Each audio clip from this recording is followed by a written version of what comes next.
ರಾಜ್ಯದ ಮಾನ ಕಡಿಯೋದಕ್ಕ 11 ಜನರು ಬಲಿ ಪಡೆಯೋದಕ್ಕ ಹೇಳಿಲ್ವಾ ಪೊಲೀಸ್ ಸಿಬ್ಬಂದಿ? ಮುಖ್ಯಮಂತ್ರಿ, ಉಪಮುಖ್ಯಮಂತ್ರಿ, ಮಂತ್ರಿ, ಶಾಸಕರುಗಳು ನಿಮ್ಮ ಮಕ್ಕಳನ್ನೆಲ್ಲ ಕರ್ಕೊಂಡು ಬಂದು ವಿರಾಟ್ ಕೊಹ್ಲಿ ಜೊತೆ ಫೋಟೋ ತೆಗೆಸ್ಕೊಳ್ಳಿ ಅಂತ ಅವರು ನಿಮಗೆ ಸೂಚನೆ ಕೊಟ್ರ? ಯಾವ ಕಾರಣಕ್ಕೆ ಇದನ್ನ ಮಾಡಿದ್ರಿ ನೀವು? ಇದಕ್ಕೆ ಇವತ್ತಿಗೂ ನೀವು ಉತ್ತರ ಕೊಟ್ಟಿಲ್ಲ. 4ನೇ ತಾರೀಕು ಕರ್ನಾಟಕ ಮತ್ತು ದೇಶದ ಇತಿಹಾಸದಲ್ಲೇನೆ ದುಃಖಕರವಾಗಿರ್ತಕ್ಕಂಥ ಸರ್ಕಾರಿ ಪ್ರಾಯೋಜಿತ 11 ಜನರ ಹತ್ಯೆ ನಡೀತು. ನಾನು ಮುಖ್ಯಮಂತ್ರಿಗಳಿಗೆ ಕೇಳಲಿಕ್ಕೆ ಬಯಸ್ತೇನೆ. ಈಗಾಗಲೇ ನಮ್ಮ ವಿಧಾನ ಪರಿಷತ್ ವಿಪಕ್ಷ ನಾಯಕರು ಹೇಳಿದ್ರು, what is the meaning of RC? ನಿಮ್ಗೇನಾದ್ರು ಡೆಫಿನೇಷನ್ ಗೊತ್ತಿಲ್ಲದೆ ಇದ್ರೆ, ವಿಜಯ್ ಮಲ್ಯ ಹೇಳಿದ್ದಾರೆ ಆರ್ಸಿ ಅಂತ. ಯಾಕೆ ಆ ಫ್ರಾಂಚೈಸಿ ನಾನು ಕೊಂಡ್ಕೊಂಡೆ, ಅದರ ಪರ್ಪಸ್ ಏನು ಅಂತ ಹೇಳಿದ್ದಾರೆ. ಈ ವಿಧಾನಸೌಧದ ಮೆಟ್ಲ ಮೇಲೆ ಆ ರಾಯಲ್ ಚಾಲೆಂಜ್ ಬ್ರಾಂಡ್ ಅಂಬಾಸಿಡರ್ ಆಗ್ಬಿಟ್ರಲ್ಲ ನೀವು. ಇದಕ್ಕಾಗ ಕೆಂಗಲ್ ಹನುಮಂತಯ್ಯನವರು ವಿಧಾನಸೌಧ ಕಟ್ಟಿಸಿದ್ರು. ಇದನ್ನ ಶಕ್ತಿ ಕೇಂದ್ರ ಅಂತ ಕರೆದಿದ್ದು ಇದಕ್ಕಾಗೇನ? ಯಾವುದೋ ಒಂದು ಫ್ರಾಂಚೈಸಿಯ ಬ್ರಾಂಡ್ ಅಂಬಾಸಿಡರ್ ಆಗ್ಲಿಕ್ಕೆ ಮುಖ್ಯಮಂತ್ರಿ, ಉಪಮುಖ್ಯಮಂತ್ರಿಗಳ ಪೈಪೋಟಿಗೆ ಬಿದ್ದು 11 ಜನರ ಬಲಿ ತಗೊಂಡ್ರಲ್ಲ. ಈಗ ನಮ್ಮ ಪ್ರಶ್ನೆಗೆ ಉತ್ತರ ಕೊಡಿ. ಆರ್ಸಿಬಿ ಕರ್ನಾಟಕವನ್ನು ಪ್ರತಿನಿಧಿಸಿತ್ತ? ಎಷ್ಟು ಜನ ಕರ್ನಾಟಕದ ಆಟಗಾರರು ಆರ್ಸಿಬಿಯಲ್ಲಿ ಇದ್ರು? ಕರ್ನಾಟಕ ಸರ್ಕಾರ ಪ್ರಾಯೋಜನೆ ಮಾಡಿತ್ತ? ನೀವು ಸ್ಪಾನ್ಸರ್ ಮಾಡಿದ್ರ? ಅಥವಾ ಮುಖ್ಯಮಂತ್ರಿ, ಉಪಮುಖ್ಯಮಂತ್ರಿಗಳು ಬಂಡವಾಳ ಹೂಡಿಕೆ ಮಾಡಿದ್ದೀರಾ ಆರ್ಸಿಬಿಯಲ್ಲಿ? ಎಷ್ಟು ಹಣ ಹೂಡಿಕೆ ಮಾಡಿದ್ದೀರಿ ನೀವು? ಎಷ್ಟು ಲಾಭ ಬಂದಿದೆ ನಿಮಗೆ? ಪೊಲೀಸ್ ಇಲಾಖೆ ಹೇಳಿಲ್ವಾ ನಿಮಗೆ? ರಾತ್ರಿ ಇಡೀ ನಮ್ಮ ಸಿಬ್ಬಂದಿಗಳು ಬಂದೋಬಸ್ತ್ನಲ್ಲಿ ಪೂರ್ಣ ಶ್ರಮ ಹಾಕಿದರೆ ತಕ್ಷಣ ಆಯೋಜನೆ ಮಾಡಕ್ ಆಗಲ್ಲ. ಯಾವ ತರ ತುರಿಯಲ್ಲಿ ಆಯೋಜನೆ ಮಾಡಿದ್ರಿ? ರಾಜ್ಯದ ಮಾನ ಕಡಿಯೋದಕ್ಕ, 11 ಜನರು ಬಲಿ ಪಡೆಯೋದಕ್ಕ ಹೇಳಿಲ್ವಾ ಪೊಲೀಸ್ ಸಿಬ್ಬಂದಿ? ವಿಧಾನಸೌಧದಲ್ಲಿ ಮತ್ತು ಚಿನ್ನಸ್ವಾಮಿ ಸ್ಟೇಡಿಯಂನಲ್ಲಿ ಸೂಕ್ತ ಬಂದೋಬಸ್ತ್ ಕೊಡ್ಲಿಕ್ಕೆ ಬೇಕಾದಂತ ಸಿಬ್ಬಂದಿ ವ್ಯವಸ್ಥೆ ನಮ್ಮ ಹತ್ರ ಇಲ್ಲ ಅಂತ ಹೇಳಿ ಲಿಖಿತವಾಗಿ ಕೊಟ್ಟಿಲ್ವಾ ನಿಮ್ಗೆ? ಇಷ್ಟಾದ್ಮೇಲೂ ಕೂಡ ನಿರ್ಣಯ ತಗೊಂಡವ್ರು ಯಾರು? ಆಯುಕ್ತರು ನಿರ್ಣಯ ತಗೊಂಡ್ರ? ವಿಧಾನಸೌಧದ ಮೆಟ್ಲ ಮೇಲೆ ಕಾರ್ಯಕ್ರಮ ಆಯೋಜನೆ ಮಾಡಿ ಮುಖ್ಯಮಂತ್ರಿ, ಉಪಮುಖ್ಯಮಂತ್ರಿ, ಮಂತ್ರಿ, ಶಾಸಕರುಗಳು ನಿಮ್ಮ ಮಕ್ಕಳನ್ನೆಲ್ಲ ಕರ್ಕೊಂಡು ಬಂದು ವಿರಾಟ್ ಕೊಹ್ಲಿ ಜೊತೆ ಫೋಟೋ ತೆಗೆಸ್ಕೊಳ್ಳಿ ಅಂತ ಅವರು ನಿಮಗೆ ಸೂಚನೆ ಕೊಟ್ರ? ಯಾವ ಕಾರಣಕ್ಕೆ ಇದನ್ನ ಮಾಡಿದ್ರಿ ನೀವು? ಇದಕ್ಕೆ ಇವತ್ತಿಗೂ ನೀವು ಉತ್ತರ ಕೊಟ್ಟಿಲ್ಲ. ಮಾನವೀಯತೆ ಇಲ್ದಂಗೆ ನಡ್ಕೊಂಡ್ರಿ. ಒಂದ್ ಕಡೆ ಸಾವಿನ ಸುದ್ದಿ ಗೊತ್ತಾಗ್ತಾ ಇತ್ತಂತೆ, ನೀವು ಹೆಂಗೆ ಮನುಷ್ಯತ್ವ ಸತ್ತವರ ರೀತಿಯಲ್ಲಿ ನಡ್ಕೊಂಡ್ರಿ.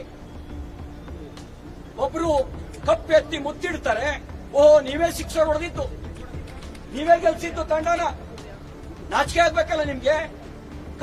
ಒಂದ್ ಕಡೆ ಸಾವಿನ ಸರಮಾಲೆ, ಇನ್ನೊಂದ್ ಕಡೆ ಕಪ್ಪು ಎತ್ತಿ ಮುತ್ತಿಡ್ತೀರಿ. ಮತ್ತೊಬ್ರು ಮಸಾಲೆ ದೋಸೆ ತಿನ್ನಕ್ ಹೋಗ್ತೀರಿ. ಮನುಷ್ಯತ್ವ ಇದೆಯಾ ನಿಮ್ಗೆ? ಮನುಷ್ಯತ್ವ ಇದೆಯನ್ರಿ? ಇಷ್ಟಾದ್ಮೇಲೆ ಆರೋಪ ಯಾರ ಮೇಲೆ? ಪೊಲೀಸರ ಮೇಲೆ. ನಾನು ಸೋಷಿಯಲ್ ಮೀಡಿಯಾದಲ್ಲಿ ನೋಡಿದೆ, ಪ್ರಜ್ಞೆ ತಪ್ಪಿ ಬಿದ್ದವ್ರನ್ನ, ಆ ಕಾಲ್ತುಳುಕಕ್ಕೆ ಒಳಗಾಗಿ ಜೀವ ಕಳ್ಕೊಂಡವ್ರನ್ನ ಹೆಗಲ ಮೇಲೆ ಹೊತ್ಕೊಂಡು ಹೋಗ್ತಿದ್ದವ್ರು ಪೊಲೀಸರು. ನೀವಲ್ಲ, ನೀವೆಲ್ರಿ ಇದ್ರಿ? ಒಬ್ರು ಮಸಾಲೆ ದೋಸೆ ತಿನ್ನಕ್ ಹೋಗಿದ್ರಿ, ಮತ್ತೊಬ್ರು ಕಪ್ ಮುತ್ತಿಡಕ್ ಹೋಗಿದ್ರಿ.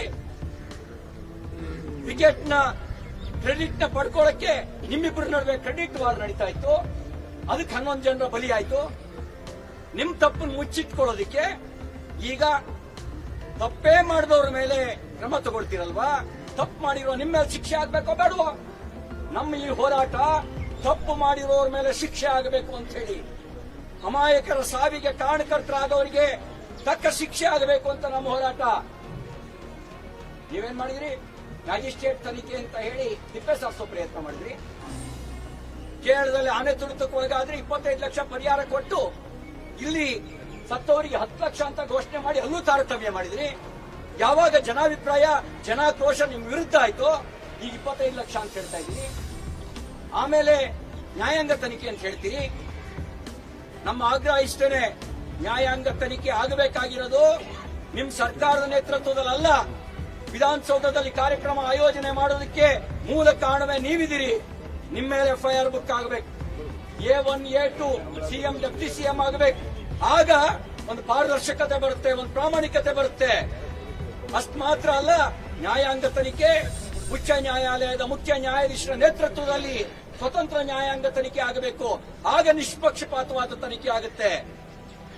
ನಿಮ್ ನೇತೃತ್ವದ ತನಿಖೆ ನಿಮ್ ತಪ್ಪುಗಳನ್ನು ಮುಚ್ಚಾಕೋದಕ್ಕೆ, ನಿಮ್ ನೇತೃತ್ವದ ತನಿಖೆ ಅಮಾಯಕರನ್ನ ಬಲಿ ಪಡೆಯೋದಕ್ಕೆ, ನಿಮ್ಮ ನೇತೃತ್ವದ ತನಿಖೆ ನಿಮ್ಮೆಲ್ಲ ತಪ್ಪುಗಳನ್ನ ಮುಚ್ಚಾಕೋದಕ್ಕೆ ನಡೆಸುವಂತ ತನಿಖೆ ಅವಶ್ಯಕತೆ ಇಲ್ಲ. ನಮ್ಮ ಆಗ್ರಹ ಇಷ್ಟೇನೆ, ಈ ಹೋರಾಟದ ಉದ್ದೇಶ ಇಷ್ಟೇನೆ. 11 ಜನರ ಅಮಾಯಕರ ಸಾವಿಗೆ ಕಾರಣಕರ್ತರಾದವರು ನಿಮ್ಮ ಹಪಾಪಿತನಕ್ಕೆ, ನಿಮ್ಮ ಲಾಭಕ್ಕೆ ಏನ್ ಕಾರಣಕರ್ತರಾಗಿದ್ದೀರಿ, ನಿಮಗೆ ಶಿಕ್ಷೆ ಆಗಬೇಕು. ನಿಮಗೆ ನೈತಿಕತೆ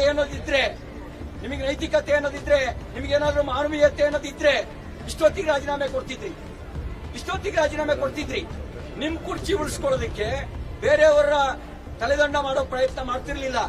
ಹಾಗಾಗಿ ನಮ್ಮ ಹೋರಾಟ ನಿಜವಾಗಿ ತಪ್ಪು ಮಾಡಿದವರಿಗೆ ಶಿಕ್ಷೆ ಆಗಬೇಕು ಅನ್ನೋ ನಮ್ಮ ಹೋರಾಟ. ನಗಾಡ್ತಾರ್ರಿ, ವಿಧಾನಸೌಧದಲ್ಲಿ ಕಮಿಷನ್ ಆಯೋಜನೆ ಮಾಡಕ್ಕಾಗಲ್ಲ. 3ನೇ ತಾರೀಕೇನೆ ಡಿಪಿಆರ್ ಅಶೋಕ್ ಅವರೇ, 3ನೇ ತಾರೀಕೇನೆ ಡಿಪಿಆರ್ ಪತ್ರ ಬರೀತಾರೆ. ಅದು ಮ್ಯಾಚ್ ಫಿಕ್ಸಿಂಗ್ ಆಗಿತ್ತಾ? ಮುಂಚೆನೆ ಮ್ಯಾಚ್ ಫಿಕ್ಸಿಂಗ್ ಆಗಿತ್ತಾ? ಮುಂಚೆನೆ ನಿಮಗೆ ಕನಸು ಬಿದ್ದಿತ್ತಾ? ಹೋಗ್ಲಿ, ಅಷ್ಟೆಲ್ಲ ಬರೆದವರು ಸೂಕ್ತ ಬಂದೋಬಸ್ತ್ ತಗೊಂಡ್ರ? ಆತರ ಏನಿತ್ತು ನಿಮಗೆ? ಅಂತ ಆತರ ಏನಿತ್ತು? ಈ ಎಲ್ಲ ಪ್ರಶ್ನೆಗಳಿಗೆ ಉತ್ತರ ಸಿಗಬೇಕಾದಂತ ಅವಶ್ಯಕತೆ ಇದೆ. ಅದಕ್ಕಾಗಿ ಇದೊಂದು ರೀತಿಯ ಕ್ರಿಮಿನಲ್ ನಿರ್ಲಕ್ಷ್ಯ. ಇದು ನೀವು ಮಾಡಿರ್ತಕ್ಕಂಥದ್ದು ಒಂದು ಕ್ರಿಮಿನಲ್ ನಿರ್ಲಕ್ಷ್ಯ. ನಿಮ್ ಕ್ರಿಮಿನಲ್ ನಿರ್ಲಕ್ಷ್ಯದ ಕಾರಣದಿಂದಾಗಿ ಅಮಾಯಕರು ಸತ್ತಿದ್ದಾರೆ. ಅವರ ಆತ್ಮಕ್ಕೆ ಸದ್ಗತಿ ಯಾವಾಗ ದೊರಕುತ್ತೆ ಅಂದ್ರೆ ನಿಜವಾಗಿ ತಪ್ಪು ಮಾಡಿದವರಿಗೆ ಶಿಕ್ಷೆ ಆಗಬೇಕು. ಕ್ರೆಡಿಟ್ ವಾರ್ನ ಹಪಾಪಿತನಕ್ಕೆ ಒಳಗಾದವರಿಗೆ ಶಿಕ್ಷೆ ಆಗಬೇಕು. ಆಗ ಅವರ ಆತ್ಮಕ್ಕೆ ಶಾಂತಿ ಸಿಗುತ್ತೆ. ಆ ರೋದನ ನೋಡಿದ್ರ ನೀವು? ಆ ಸಮಾಧಿಯ ಮುಂದೆ ಅಳ್ತಾ ಇದ್ದಂತ ರೋದನ ನೋಡಿದ್ರ? 100 ಕೋಟಿ ರೂಪಾಯಿ ಆಸ್ತಿ ಇದೆ, ಇದ್ದೊಬ್ಬ ಮಗನ ಕಳ್ಕೊಂಡಿದ್ದೇವೆ, 100 ಕೋಟಿ ರೂಪಾಯಿ ಆಸ್ತಿ ಏನ್ ಮಾಡ್ಲಿ ನಾನು, ಯಾರಿಗಾಗಿ ಬದುಕಲಿ ಅನ್ನುವ ರೋದನ ನೀವು ಕಾಣಲಿಲ್ವಾ? ನಿಮಗೆ ಕೇಳಲಿಲ್ವಾ? ಅದಕ್ಕಾಗಿ ನಾವು ಈ ಒಂದು ಹೋರಾಟ ಅಂತಕ್ಕಂಥ ಮಾತನ್ನು ಹೇಳ್ತಾ ಸ್ವತಂತ್ರ ನ್ಯಾಯಾಂಗ ತನಿಖೆಗೆ ಆಗ್ರಹಿಸಿ ನಾವು ಈ ಒಂದು ಗಾಂಧಿ ಪ್ರತಿಮೆ ಮುಂದೆ ಧರಣಿ ಕೂತಿದ್ದೇವೆ. A1 A2 ಯಾರಾಗಬೇಕು? ಇದು ನಮ್ಮ ಮಾತು ಮಾತ್ರ ಅಲ್ಲ, ಇದು ಜನಾಭಿಪ್ರಾಯ, ರಾಜ್ಯದ ಜನರ ಅಭಿಪ್ರಾಯ. ನೈತಿಕತೆ ಇದ್ರೆ ನೀವು ರಾಜೀನಾಮೆ ಕೊಡಿ ಅಂತ ಆಗ್ರಹಿಸಿ ನನ್ನ ಮಾತು ಮುಗಿಸ್ತೇನೆ.